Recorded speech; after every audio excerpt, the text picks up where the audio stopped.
Bienvenido a Saboreando la Palabra, el comentario a las lecturas de la Misa Dominical. Te habla el Padre Ángel Siapi, de la parroquia Cristo Redentor en el Paraíso, San Juan, Puerto Rico. Recuerda que en la descripción están las citas bíblicas de las lecturas, el enlace al guión de la Lección Divina, el enlace a los apuntes del comentario y la dirección de la página web de la parroquia Cristo Redentor. En el nombre del Padre, del Hijo y del Espíritu Santo. Amén. Dios Todopoderoso y Eterno, que gobiernas a un tiempo cielo y tierra, escucha compasivo la oración de tu pueblo y concede tu paz a nuestros días. Por nuestro Señor Jesucristo, tu Hijo, que vive y reina contigo en la unidad del Espíritu Santo y es Dios por los siglos de los siglos. Amén. Segundo domingo del tiempo ordinario, ciclo C. Ya entramos de lleno en los domingos del tiempo ordinario. Recuerden que el primer domingo es el domingo del bautismo del Señor, que es el último domingo o el tercer domingo del tiempo de Navidad. Así que el tiempo de Navidad termina el domingo del bautismo del Señor, pero tiempo ordinario comienza al día siguiente, lunes. Así que esa semana que transcurre después del bautismo del Señor, que todavía es domingo de Navidad, es tiempo ordinario y por lo tanto este domingo, que ya sería el primero que nos va a tocar dentro del tiempo ordinario, como está en la segunda semana, inicia la segunda semana, pues se llama segundo domingo del tiempo ordinario porque pertenece a la segunda semana del tiempo ordinario. Hoy tenemos unas lecturas con un tema extraordinario, un evangelio fantástico, que yo les invito a saborear y a meditar lo más que puedan. Trataré en los comentarios de desmenuzar un poquito la riqueza que tiene este texto del Evangelio de Juan, capítulo 2, versículos 1 al 11, que es el relato de las bodas de Caná. Vamos a comenzar, como siempre, primero con la primera lectura. La primera lectura, que va en consonancia con el Evangelio, un poquito anticipa el tema de lo que evoca el tema de lo que luego veremos en el Evangelio.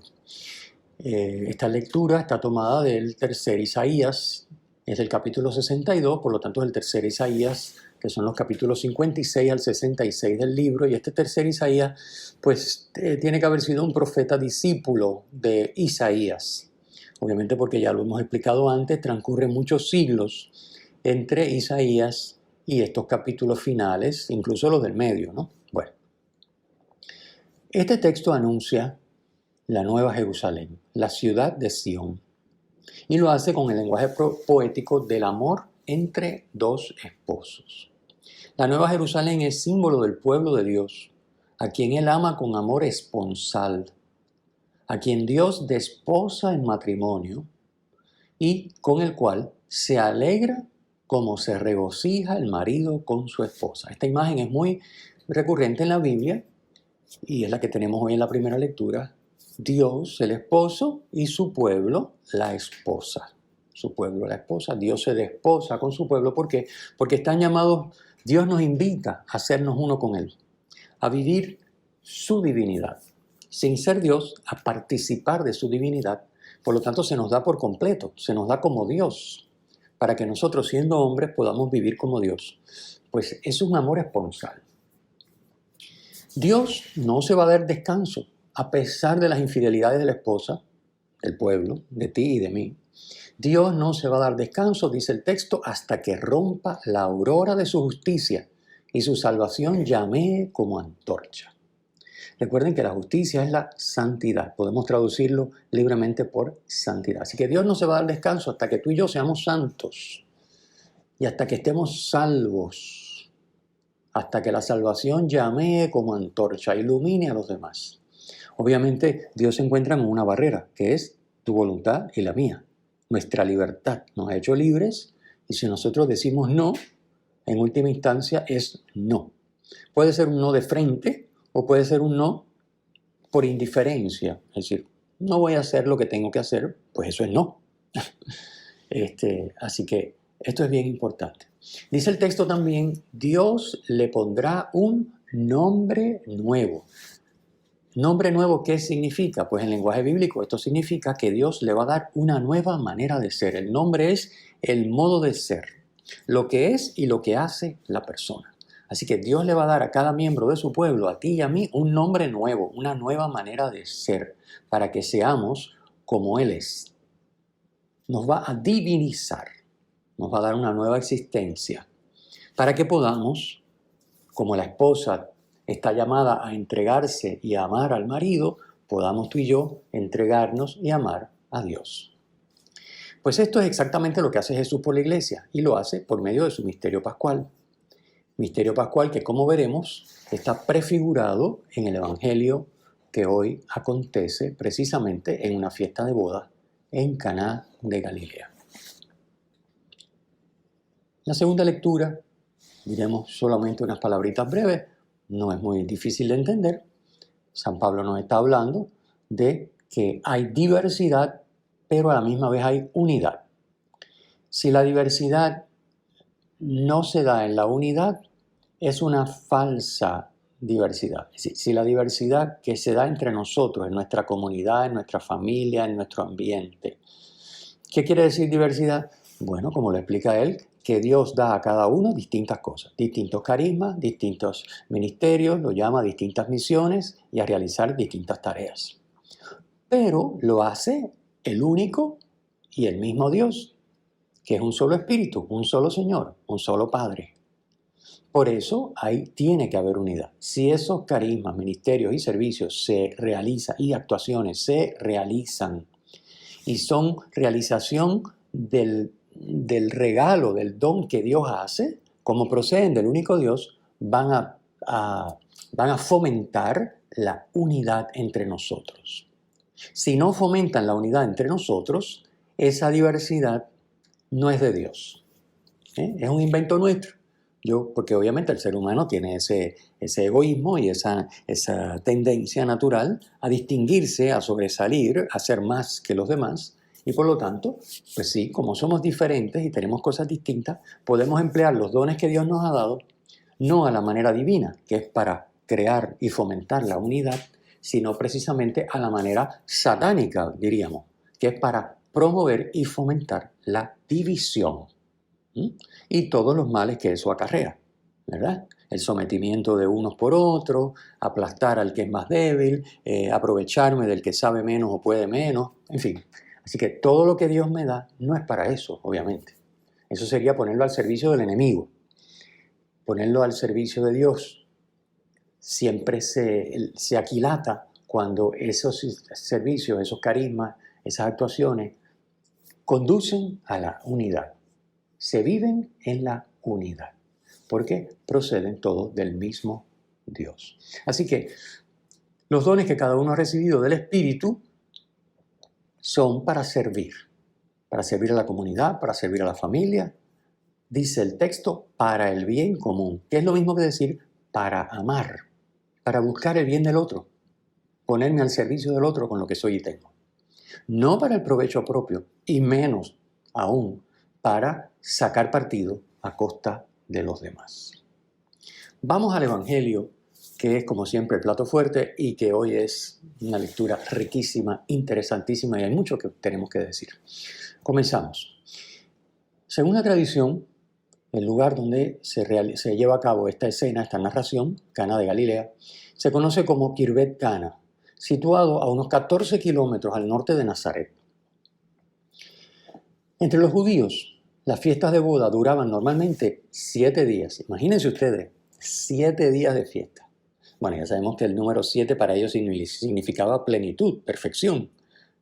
Entonces, una boda es un acontecimiento que requiere una fiesta perfecta. Pues una fiesta perfecta tiene que durar 7 días. Así que 7 días duraban entre los judíos las fiestas de boda.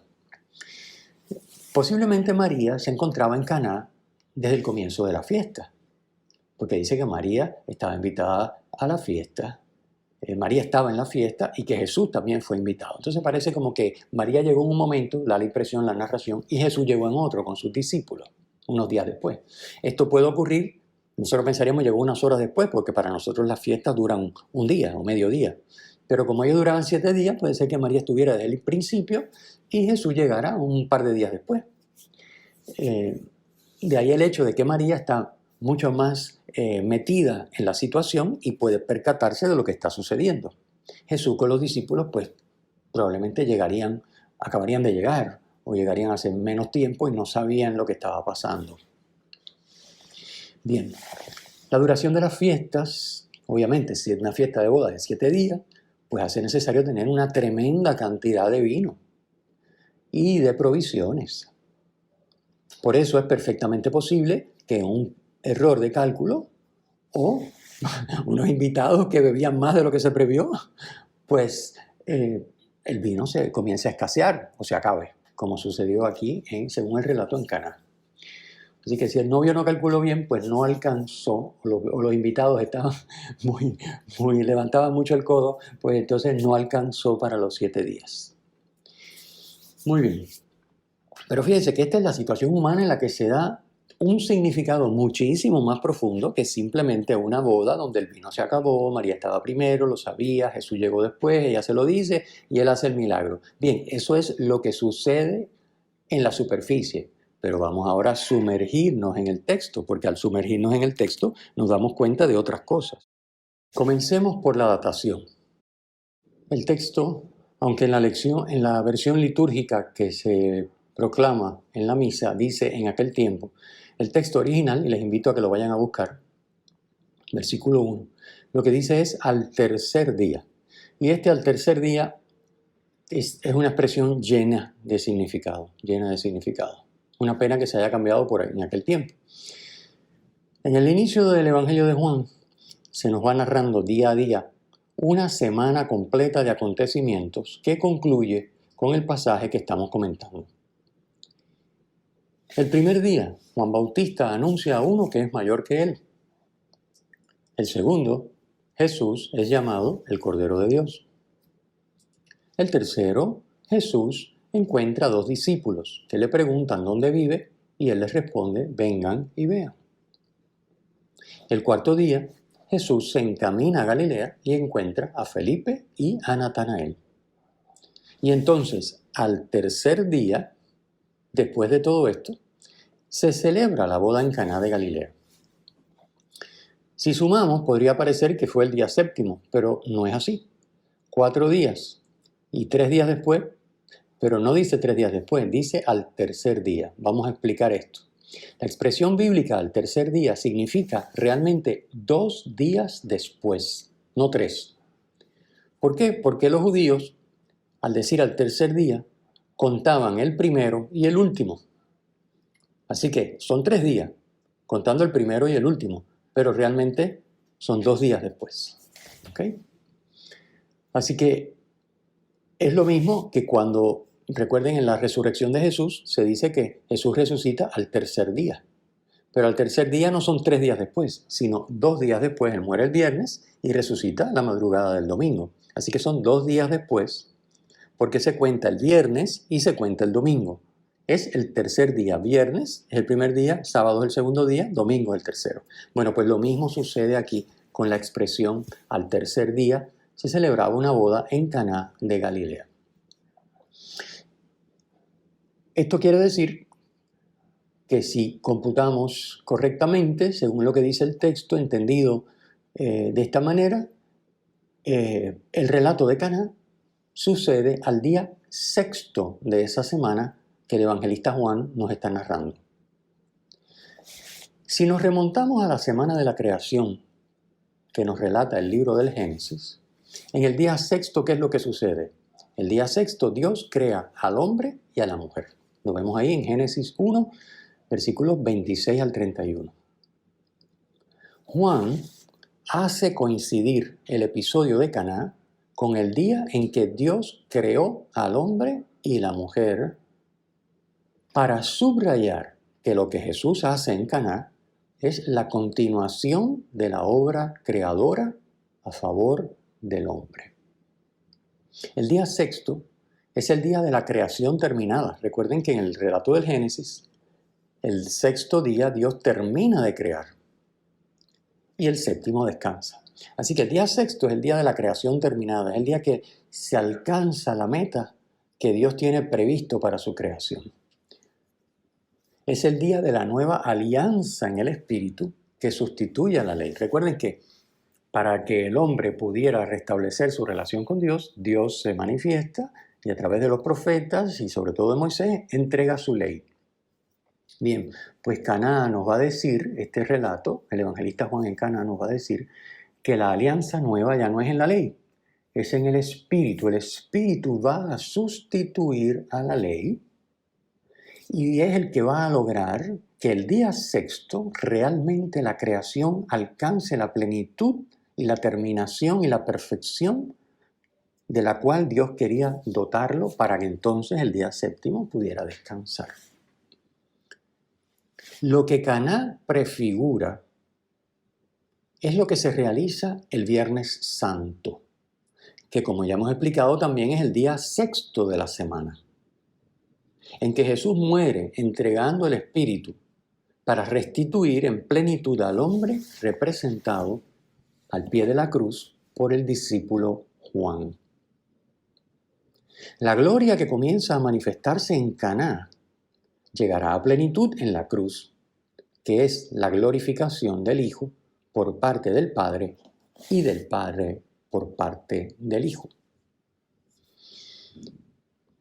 Pasemos ahora a una expresión que nos puede llamar la atención, sobre todo si leemos el pasaje detenidamente y nos vamos fijando en sus detalles. La expresión mujer. Jesús llama a María mujer, pero un hijo normalmente no llama mujer a su madre, la llama madre o mamá, pero no mujer. Mujer es una expresión con la que, digamos, un esposo llama a su esposa, pero no un hijo a su madre. En el Evangelio de Juan, Jesús llama a su madre mujer 2 veces. Fijémonos en esto. Lo hace en Caná, aquí en este relato, y lo hace luego en el Calvario, cuando María está al pie de la cruz. Capítulo 19 del Evangelio de Juan, versículo 26. En ambos casos, la madre de Jesús simboliza al pueblo fiel de la antigua alianza, del que hablamos al comentar la primera lectura. Ese pueblo fiel espera el cumplimiento de las promesas. Jesús en la cruz y Jesús en Caná es el Dios esposo y María es el pueblo esposa, tanto en la cruz como en Caná. Es la imagen que ya vimos en la primera lectura, como se regocija el marido con su esposa, se regocija tu Dios contigo. En Jesús, Dios se desposa con su pueblo para convertirlo, como dice la primera lectura que hemos escuchado, de abandonado en predilecto, de devastado en desposado. El evangelista Juan escoge una fiesta de boda, muy significativo, esto no es casualidad, para darle a la escena un simbolismo que prefigura el desposorio de Dios con su pueblo, y del cual ya hemos visto que el primer indicio es que Jesús llama a su madre mujer, igual que lo hace al pie de la cruz, porque es el momento en que Dios, esta es la prefiguración, y luego en la realidad, al pie de la cruz, cuando Dios se desposa con su pueblo, entregándose por completo a través de su Hijo, con todo lo que es y tiene, con su humanidad y con su divinidad. Tengamos en cuenta, como ya hemos podido notar, que en el Evangelio de Juan normalmente se entrecruzan 2 niveles de comprensión. El de los personajes en la escena y otro más profundo de Jesús. Ya vimos el de los personajes en la escena. Pues María llegó, se dio cuenta, Jesús llega 2 días después, María se percata de que el vino se acaba, habla con Jesús, Jesús intercede, Jesús decide realizar el milagro y bueno, esa es la superficie, pero hay otro nivel que leemos perfectamente y donde todo está colocado en su sitio para que se entienda claramente. El nivel de Jesús. Por eso fíjense que a veces nos puede sorprender, si no sabemos esto, que las respuestas de Jesús no conectan bien con lo que se le está diciendo o se lo está preguntando. Por eso, por ejemplo, leído superficialmente, resulta bien extraño que Jesús diga, no ha llegado mi hora. Cuando María le dice, no tienen vino, la respuesta de Jesús es, bueno, vamos a ver. No, no ha llegado mi hora. Y yo digo, bueno, pero ¿cómo no ha llegado mi hora? Y sin embargo, a continuación, realiza el signo de convertir el agua en vino. ¿Cómo es posible? Bueno, es posible porque la hora no se refiere al momento de realizar el signo. La hora se refiere a la muerte en cruz, que es la hora del desposorio de Dios con su pueblo, donde se entrega por completo, con todo lo que tiene, humanidad y divinidad, a su esposa, que es el pueblo, representada por María al pie de la cruz, que engendra hijos, representados por Juan, el discípulo amado, al pie de la cruz, en el cual estamos representados tú y yo, engendrados por el misterio pascual que se consuma en la cruz, por Dios y el Espíritu, que nos hacen capaces de vivir como esposos con Dios, es decir, entregándonos por completo, como el esposo a la esposa y la esposa al esposo, pues entregándonos por completo de modo que Dios sea nuestro y nosotros seamos de Dios. De eso es que se trata. Entonces, pues Caná es realmente signo y figura de lo que va a suceder en el Calvario. Y el primer detalle es lo que ya hemos dicho. Jesús le dice, llama a María, no por su nombre, ni llamándola madre, sino como mujer. ¿Okay? Jesús se refiere a María como mujer. Y por otro lado, el evangelista, cuando habla de María, no usa el nombre propio de María.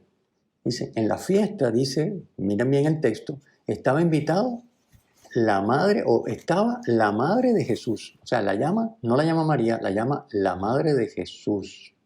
Fíjense qué interesante. O sea, es la madre de Jesús. Bueno,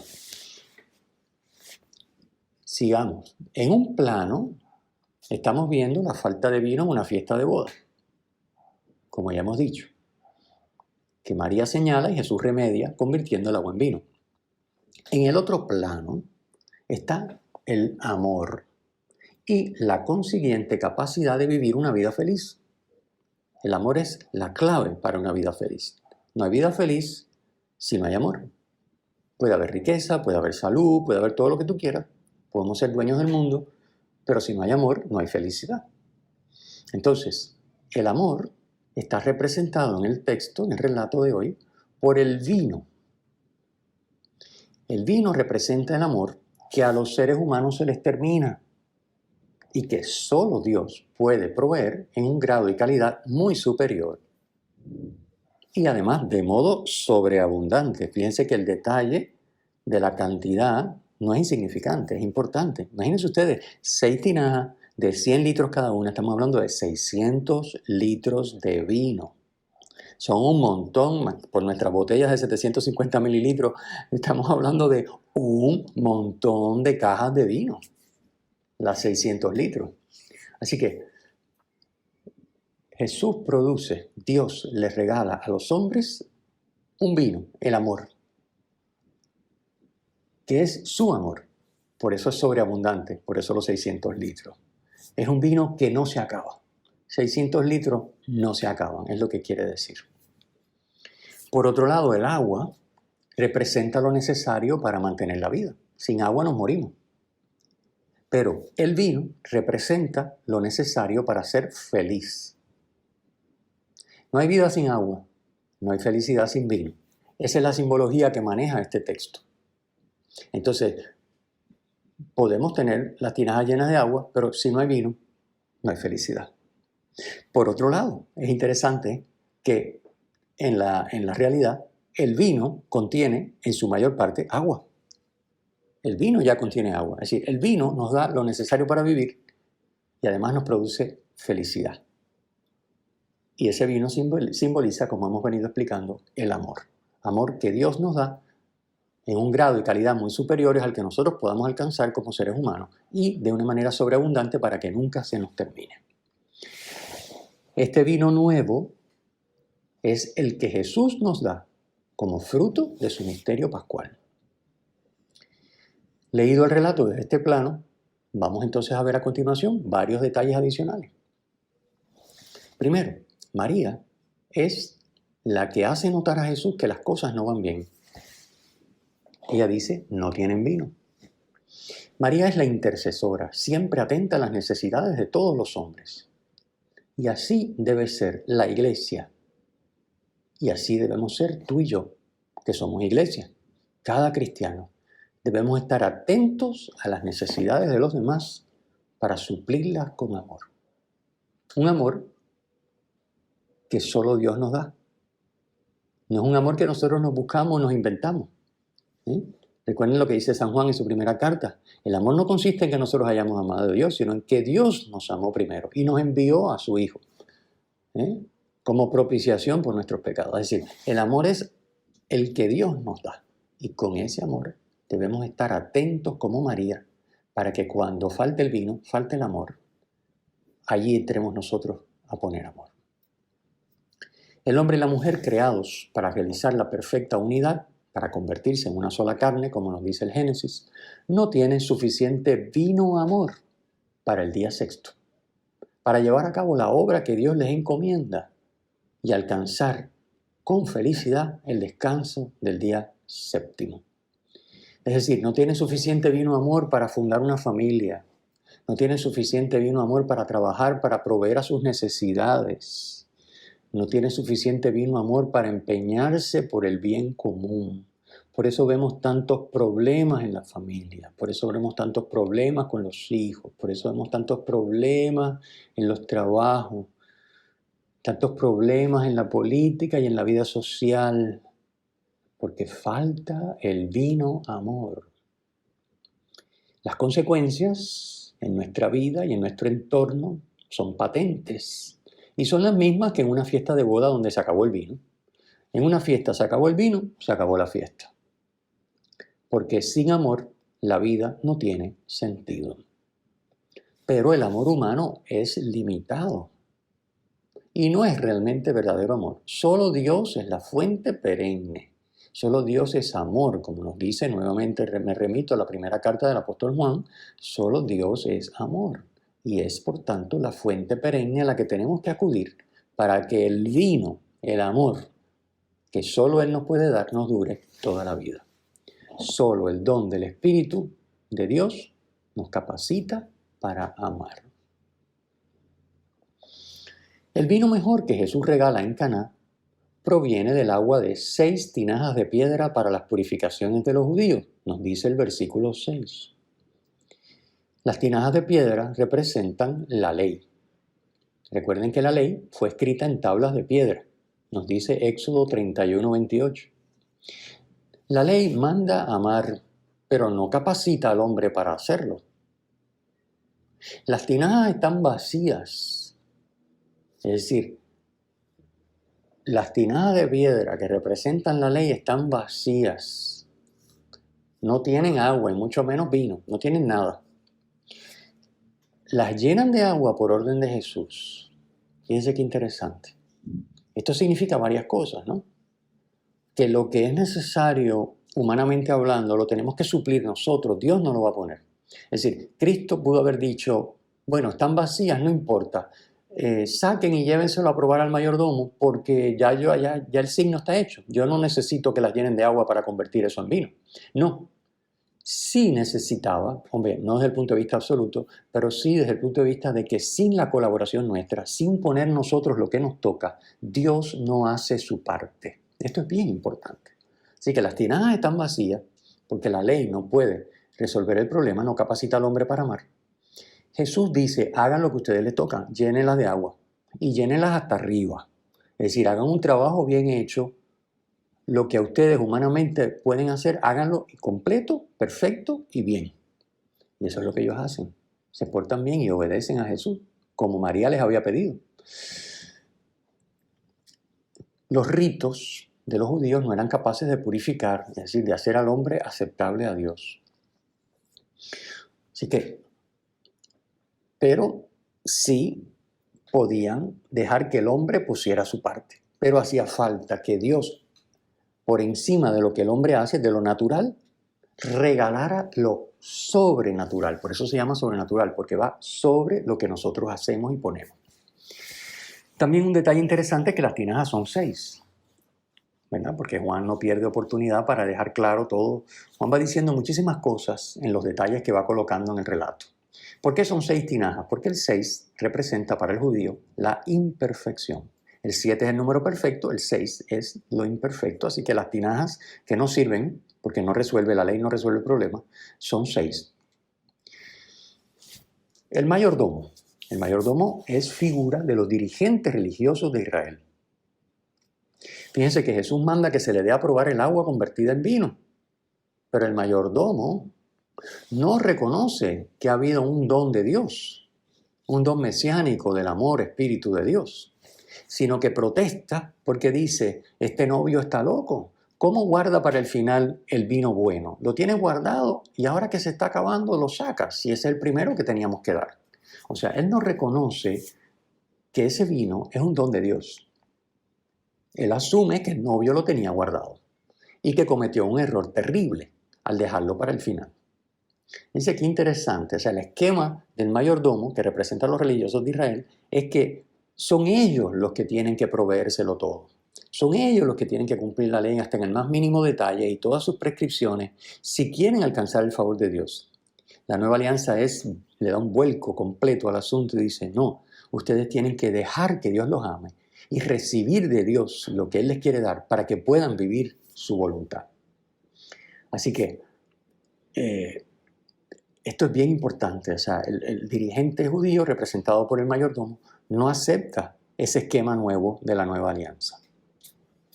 Otro detalle adicional.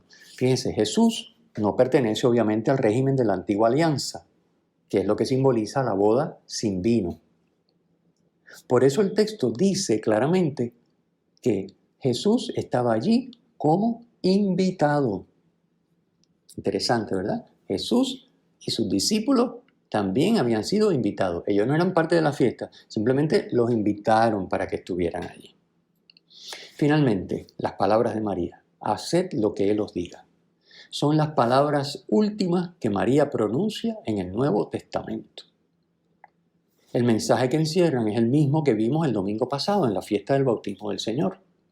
Recordamos que en ese domingo el Padre, con su voz desde el cielo, decía, este es mi Hijo amado, escuchadle. Así que el Padre dice escuchadle, que es lo mismo que decir, obviamente no es escucharle para enterarse, es escucharle para hacer lo que dice. Pues es lo mismo que dice María, hagan lo que Él les diga. La ley ha sido superada. Las tinajas de piedra y el agua se acabó. Ahora lo que hay es vino nuevo que no se consigue por nuestro esfuerzo, sino como un don de Dios que Él pone sobre nuestro esfuerzo para darnos aquello que nosotros no podemos conseguir con nuestro esfuerzo, que es la vida, el amor que Él nos regala, de modo que podamos vivir la vida en comunión con Él como los esposos. La vida en comunión con Dios. Así que, hacer lo que Él nos diga, escucharle, que decía el Padre en el domingo pasado del bautismo del Señor, significa que la ley ya se superó. Ahora, a quien tenemos que escuchar y a quien tenemos que hacer lo que nos diga es a la palabra hecha carne. A Él es que a quien hay que obedecer. Solo así podremos los seres humanos remediar nuestras carencias más profundas y alcanzar la felicidad que ansiamos y para la que hemos sido creados. El Señor esté con ustedes y con tu espíritu. La bendición de Dios Todopoderoso, Padre, Hijo y Espíritu Santo, descienda sobre ustedes y les acompañe siempre. Amén. Si te ha gustado, usa el enlace para compartirlo con tus amigos.